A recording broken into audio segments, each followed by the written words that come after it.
Bereit zum Abflug? Starterlaubnis erteilt. Es geht los. Ich bin das Ding noch nie gefahren, deswegen war es erstmal ein ruhigen. Wird auch nicht so einfach mit Maschinen.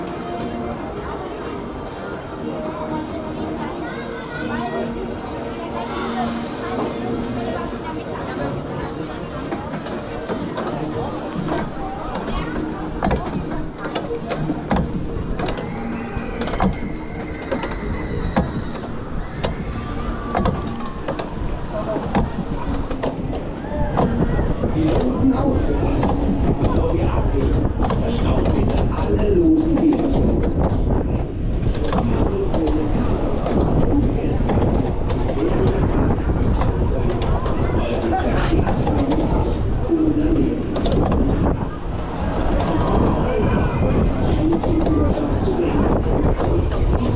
Bringen Sie ab.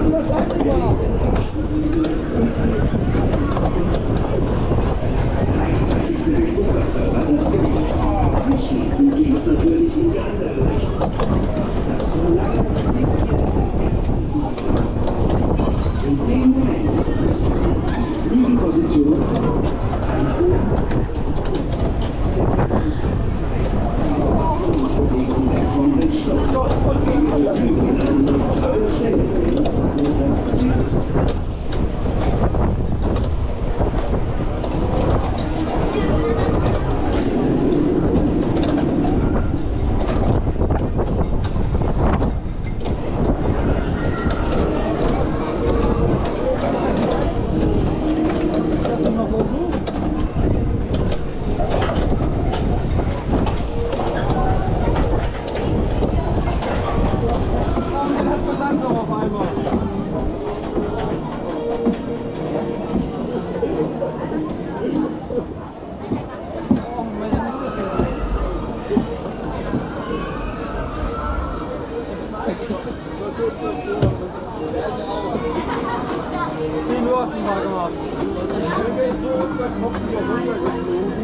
Das ist heftig. Das ist auch wirklich.